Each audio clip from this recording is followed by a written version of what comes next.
All right, joining me in our studio is WION's business editor, Rahul Karunakar, to decode essentially what to expect. Welcome to your show, Rahul. Thank you. Rahul, what should we expect? It's the election year, Lok Sabha elections just a few months from now. What should we expect from this budget?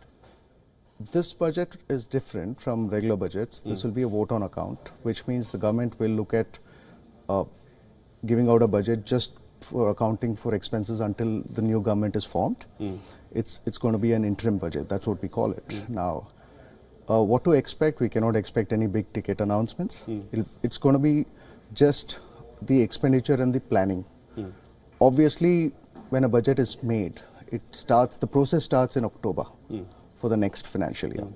The finance ministry with trade bodies, industry bodies, big wigs of the industries, they consult and they put a plan. They put an estimate for revenue and expenditure. Now, obviously, a part of that will be taken for the first 3 months, April, May, and June, before the new government is formed. So it's very clear that this is not going to be a budget that will give us any great clues per se. But it will give us an idea of what the government is thinking, because the current government obviously wears its heart on its sleeve. So they're going to give you a hint about how they're projecting it. But we'll have to wait until the new government is formed to get a clear idea of what the government's going to do, to be honest. From a global standpoint, anything specific or anything peculiar that you think would be highlighted in this budget?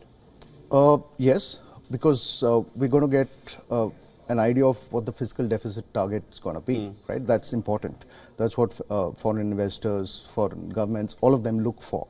Now, it's important because if you look at last year, the current year rather, we've used about 50% of the deficit target in terms of absolute money for the first 8 months, which means the government has some leeway in the last 3 months, last 3-4 months. Now, if you go by that, it looks like the government is going to meet the 5.9% fiscal deficit. Fiscal deficit is nothing but how much you get and how much you spend, the difference. And usually it's a deficit, you borrow a little more because you have a big ticket spending. Now, that is an important aspect that we can look for in the budget, where the government is projecting X% of GDP, and that'll be a figure that everybody wants to know. Would it be bigger than 5.9 or smaller than 5.9%? Now, Rahul, as far as India's economic growth momentum is concerned, India has been on a fairly good momentum. Do you think, or rather, obviously, the budget is going to be very much to propel that forward. How much do you think it will be, aiding that momentum to grow even further from here?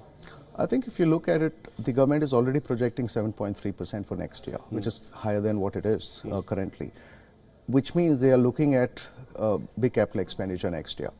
Also, I think policy continuity is something that they would want to work with, and they will look for options where they can improve India's manufacturing as well, apart from the services industry.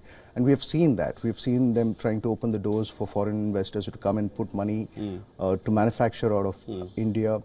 Now, I think these schemes will continue. I think there will also be a lot more social spending that we are going to see next year. What they are, what are the big ticket announcements, tax, all of that will come in the full budget, but not in the interim budget or the vote on account. All right. Always a pleasure speaking with you, Rahul. And it's lovely because you always put it down in the simplest way possible for anybody to understand. So thank you so much for joining in, and love to have you more on the show so that we can get a glimpse and understanding of the budget, which is just a few weeks from now. Thank you.